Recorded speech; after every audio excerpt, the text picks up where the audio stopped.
हरे परमात्मने प्रणतः क्लेशनाशाय गोविंदाय नमो नमः। श्री परमात्मने नमः। नास्ति बुद्धिर्युक्तस्य न चायुक्तस्य भावना न चाभावयतः शान्तिः शान्तस्य कुतः सुखम्। इन्द्रियाणि चरतां यन्मनोनुविधीयते तदस्य हरति प्रज्ञां वायुर्नावमिवां भससि।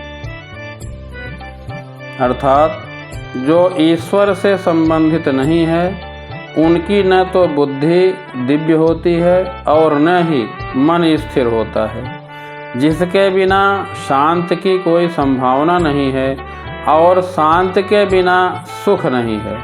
जिस प्रकार पानी में तैरती नाव को प्रचंड वायु दूर बहा ले जाती है, उसी प्रकार विचरणशील इंद्रियों में से कोई एक जिस पर मन निरंतर लगा रहता है मनुष्य की बुद्धि को हर लेती है। जब मनुष्य यह समझ लेता है कि ईश्वर ही यज्ञ तथा तपस्या के उत्तम फलों के भोक्ता हैं और पूरे सृष्टि के स्वामी हैं तथा वे समस्त जीवों के असली मित्र हैं, तभी उसे शांति मिल सकती है। अतः जो भगवान से संबंध न रखकर कार्य में लगा रहता है वह निश्चय सदा दुखी तथा अशांत रहेगा, भले ही वह अपने जीवन में शांति का कितना ही दिखावा क्यों न करे। यदि समस्त इंद्रियां भगवान की सेवा में न लगी रहें, यदि इनमें से एक भी अपनी तृप्ति में लगी रहती है, तो वह भक्त को दिव्य प्रगति पथ से विपथ कर सकती है। समस्त इंद्रियां भगवान की सेवा में लगी रहनी चाहिए। मन को बस में करने की यही सही और सरल विधि है।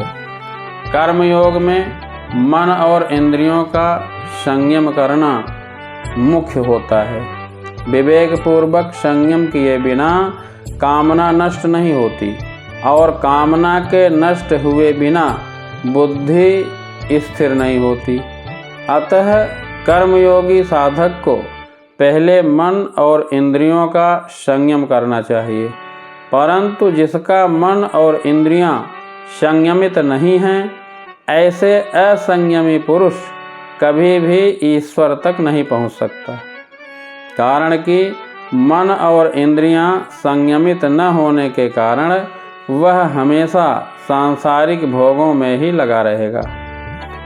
कभी मान, इज्जत, कभी सुख आराम, कभी धन तथा कभी भोग में ही मन घूमते रहेगा। जो अपने कर्तव्य के परायण नहीं रहता उसको शांति नहीं मिल सकती, कारण कि अपने कर्तव्य के पालन में दृढ़ता न रहने से अशांति पैदा होती है और जो अशांत है वो सुखी कैसे रह सकता है। ऐसे मनुष्य के हृदय में हमेशा हलचल होती रहती है।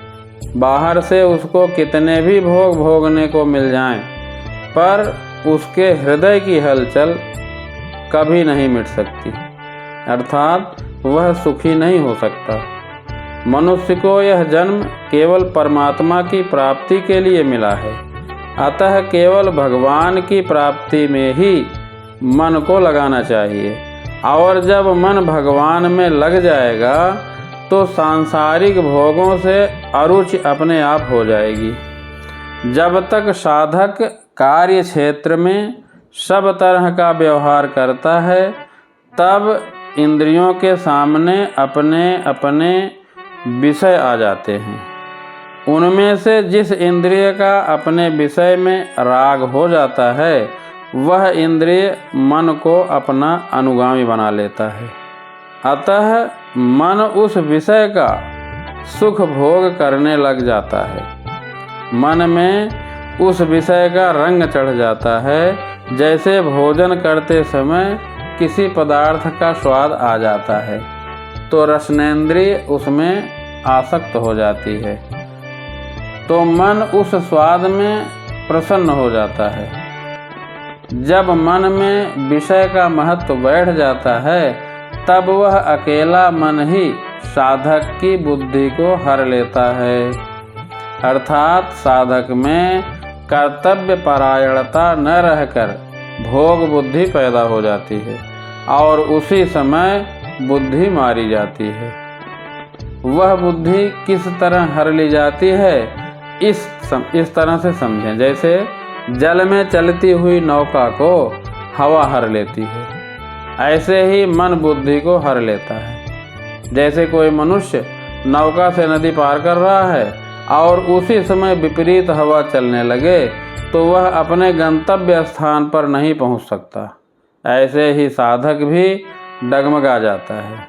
इसलिए जिसका मन और इंद्रियां बस में होती हैं उसकी बुद्धि को मन विचलित नहीं कर सकता, बल्कि उसे परमात्मा तक पहुंचाने में मदद करता है। जय श्री कृष्ण।